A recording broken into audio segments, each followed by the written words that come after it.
Now to the Model 2 of the Mega CD slash Sega CD. Over here on the top we also have the connector to connect the Mega CD slash Sega CD Model 2 to the Mega Drive slash Genesis Model 1 and also Model 2. Then on the front over here we have a little lamp. This is the access lamp. This one lights red, and when the Mega CD slash Sega CD is loading or anything, then like I said, a top loading system. Over here you have the button to open up the tray. And since this is a PAL version of the Mega CD Model 2, it has a red button. The Sega CD version, the North American version, has a black button, and the Japanese version has a blue button to match the colors of the Mega Drive slash Genesis Model 2. Then on the right side and on the left side there's nothing interesting. On the back again we have also only 4 ports. Port for the power supply, the mixing port, and also the line outs left and right. So the mixing was also included because you could, like I said, use it also with the Model 1. So let's connect it again. This time it also came with this steel joining plate, but yeah, this joining plate is completely different designed because it should work for both, for the Mega Drive 1 and the Mega Drive 2. The steel plate of the Mega Drive of the Mega CD 1 or Model 1 slash Sega CD Model 1 doesn't fit on the Mega Drive slash Genesis Model 2. I've heard somewhere and I've read online that some people say the Mega Drive slash Genesis Model 2 should also work on the Mega CD slash Sega CD Model 1, but I've never tested it, so I can't say if this is true or not. But you would still have problems because the steel plate would either not fit on the Mega Drive slash Genesis console, or the other one would not fit on the Mega CD slash Sega CD Model 1 console. Okay, but now let's connect those two together. What you might notice is that you have here yeah, some space, and for this reason they also included in the box of the Mega CD slash Sega CD this expansion spacer, so you can put this underneath that.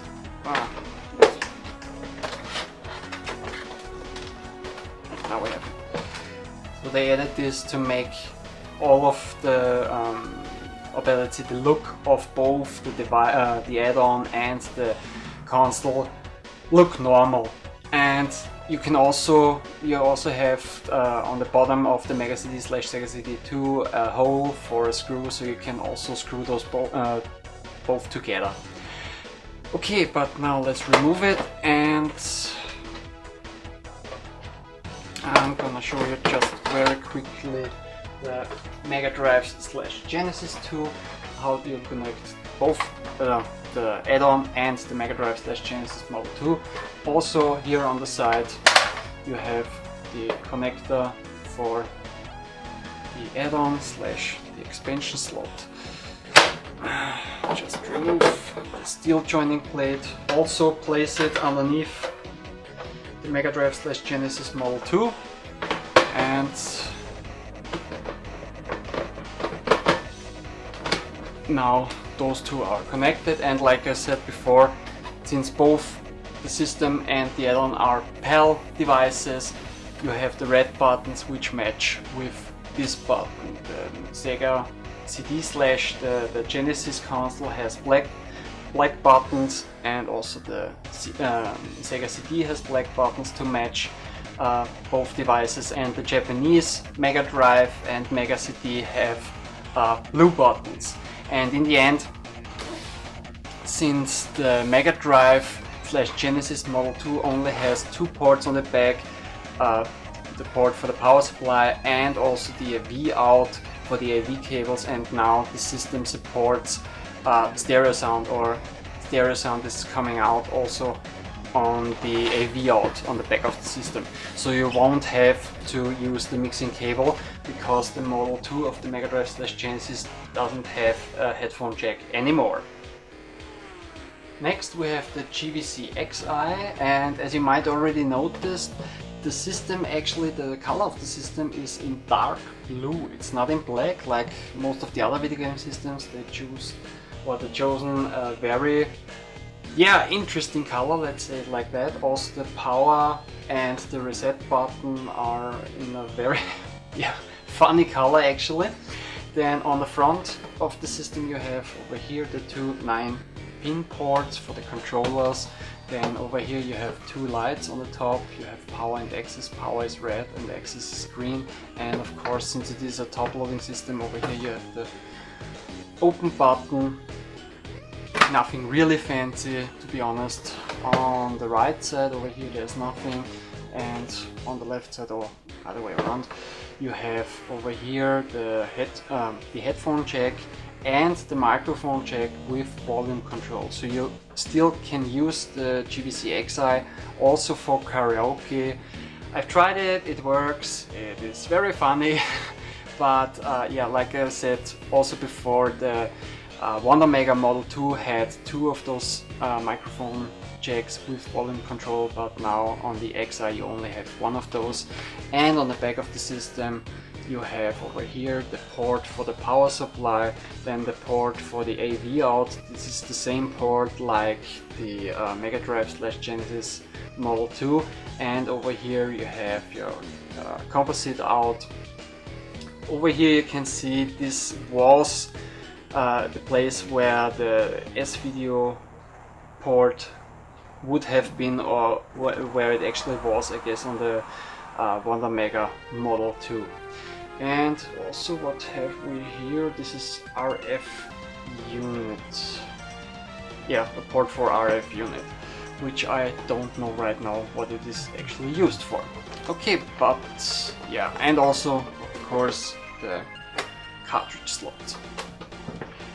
One other thing that I also wanted to show you while I have here the GVC XI is that also the controller was actually also in this very dark blue color, and it also had the GVC logo on the front, and on the back it says manufactured by Victor company. So like I said before, Victor is the Japanese name of GVC. And the last system that I have is the Multimega, and on the top we have over here the cartridge slot, then some buttons. This is the button to open the CD door. The CD door. Then we have two buttons to skip forward and backwards through the music tracks if you want to, then a play and pause button, stop button and a reset button, then a display that tells you which track you are playing right now.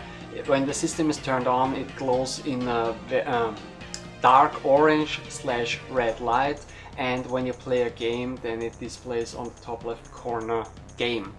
On the front we have the two controller ports, controller 1 and controller 2, both are 9-pin ports, the power button in the end. On this side we have the AV out. This is the same port like the Mega Drive / Genesis Model 2 has. And on the other side we have the headphone jack, the volume control for the headphone jack and the line out. And on the back here we have the battery compartment that if you put in some batteries, you're gonna need two AA batteries, then you can power the system, or better let's say you can use it as a portable CD player, but you can't play any games or anything. To play games you have to hook it up, to hook up the power supply, and this is the port on the back of the Sega Multimega. Okay, now that I've shown you all the systems that I have, next I'm gonna show you the boot up screens of all the different systems that I have, and then we're gonna continue with my review.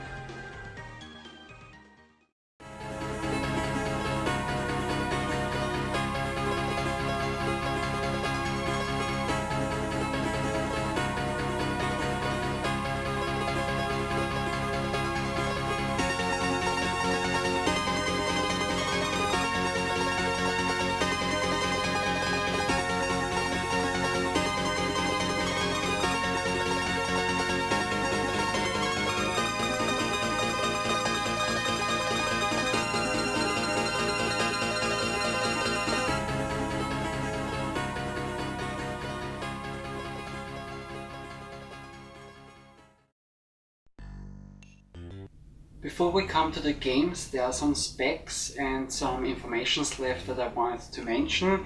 Number one, the CPU of the Mega CD / Sega CD runs on 12.5 MHz. And when you play Mega CD / Sega CD games, then it runs parallel to the main CPU of the Mega Drive / Genesis console, which runs on 7.9 MHz. So actually, when you play the games, the system runs on 20.4 MHz, but yeah, only if you play the games. All the FMV video scenes, or yeah, video material only uses the CPU from the Mega CD / Sega CD, which I'm gonna talk about in a minute. Well, actually, I'm gonna explain why I mentioned this later on. Then, yeah, the Mega CD also has 6 megabits of RAM and 64 kilobits of memory for save games. Then it also has a custom ASIC graphics chip, which allows sprite scaling and rotations and graphics to zoom in and out, and yeah, actually to allow pseudo 3D graphics on the system. So it was actually Sega's answer to the Nintendo's Mode 7 chip in the Super Nintendo. All the Mega CD / Sega CD variations have no copy protection whatsoever, so it is basically possible that you can actually burn games on CDRs or whatever, and then you can play those on the systems, which I don't prefer, but in the end I just wanted to mention it.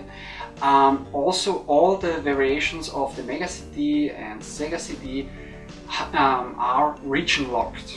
Also, all the Mega Drive and Genesis consoles, all of them are region locked, so you can only play the North American Sega CD games on a Sega CD or a North American version of the Sega CD. Then all the Japanese Mega Drive games will only work on Japanese systems, and all the PAL games will only work on PAL systems. There are ways to modify the systems, especially all. You can modify the cartridge areas of those systems, and you can add switches. So you can add a switch for PAL region or NTSC or Japanese, yeah, for Japanese region. But as far as I know, I almost read read everything on the internet. I actually didn't modify any of my systems. It is also possible that you can modify the Mega CD and also the Sega CD, but in the end, yeah, you would have to replace the BIOS on those systems to get yeah, the region free mode or whatever.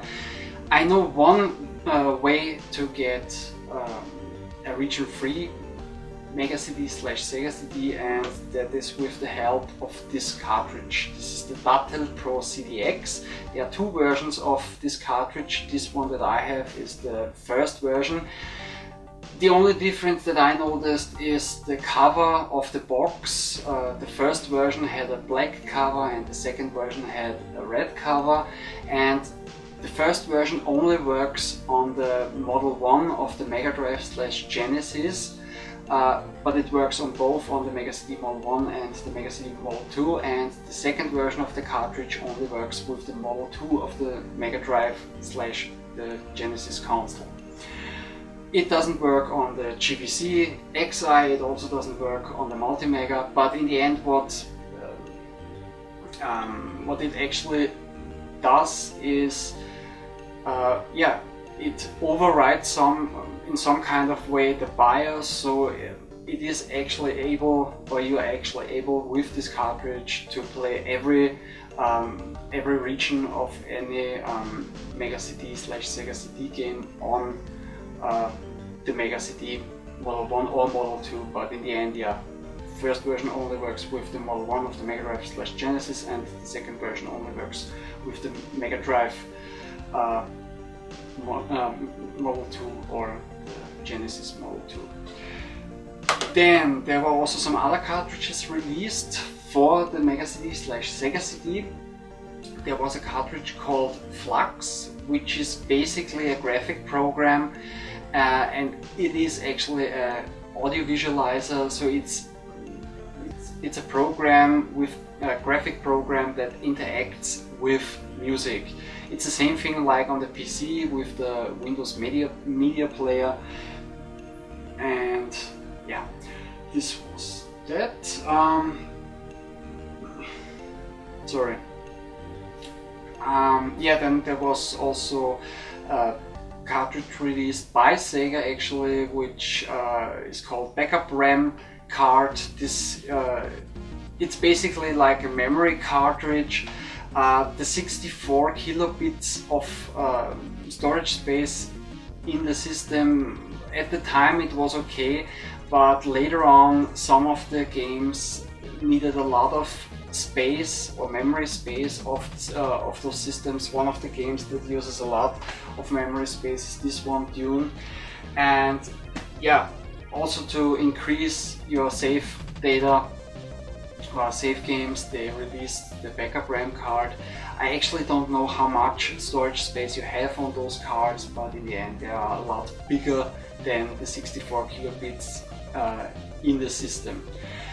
And yeah, one other thing that I know that was released, it was only released in Japan, and that is a karaoke machine for the Mega CD Model 1. I don't know if this actually works with the Model 2, but I know it was released. I know it was only released in Japan, but I don't have any details on the karaoke machine or for the karaoke machine. So I know it existed, but I don't know any more about it. Yeah, another thing that I just wanted to mention is because of the Mega CD, you could actually say we have today a video game rating system. Because before 1993 there was no video game rating system, and in 1993 there were a lot of parents which were angry because of the video game industry and because they released Mortal Kombat and the game Night Trap, and yeah, there is sex in this game and those games are so violent and whatever. So there was actually a hearing in the US Congress, and from this hearing in the end in 1994 there was they created a group called ESRB, which stands for Entertainment Software Rating Board, and this started the whole rating system in the video game industry. I just wanted to mention it. One of the biggest drawbacks of the Mega CD was actually that it could only display 64 colors at once out of a color palette of 512 colors. And the result of this issue was actually that you had games with better graphics, but the graphics weren't that impressive because of the color limitations. Later on, programmers were actually able to increase those colors from 64 up to 128 colors displayed at once with some programming tricks. And I know two games where they actually were able, programmers, to increase the displaying colors. In Snatcher, they increased the colors up to 192 colors displayed at once, and in Eternal Championship they increased the colors up to 256 colors are displayed at once. The color limitations were also a very big problem or issue for the FMV games, the full motion video games. But the bigger problem for the full motion video games was actually the video compression codec. The video compression codec that was used for the Mega CD slash Sega CD was called Cinepec. It was actually a standard at that time. It was used for the Apple QuickTime Player, it was also used for the Microsoft Video for Windows, and it was also used for the 3DO, for instance. But the problem with the Cinepec codec was the Mega CD slash Sega CD wasn't powerful enough to decode the videos in the original quality. To run, or better say, to play a Cinepec video perfectly fine on a computer The minimum recommendations or requirements are a single speed CD-ROM drive and a CPU with 25 megahertz. But the Mega CD uses only the CPU of the Mega CD or of the CD board, so it only runs on 12.5 megahertz. It doesn't use the main CPU of the Mega Drive. So the problem here was that it wasn't powerful enough, and because of this, especially in the beginning, the FMV games only used 1/3 of the screen or half of the screen, and even later on, when they used the videos used full screen, all the video material or the quality of those videos is very grainy and very pixelated, and the reason is basically because it was underpowered, and in order to display those videos in the end for the game, for the gamer, the decoder runs on low resolution. So this is the reason why the video quality is actually pretty bad in the FMV games or on the FMV games on the Mega CD and Sega CD. This was one thing that that I personally always asked myself, why was the video quality so bad, and nobody else talked about it in their reviews. And finally, while working on this review and doing all the research, I finally found the answer, and I could also share it with you. And this was also for me, I really wanted to mention all of the drawbacks with the color palette and the limitations of the systems and the problems with the video codec before I wanted to show you the game, so you could understand why the games look like they look. Okay, but now next we're gonna take a look at some of the boxes of the Mega CD/Sega CD games, and then I'm finally going to show you some of the video games that I have for the system.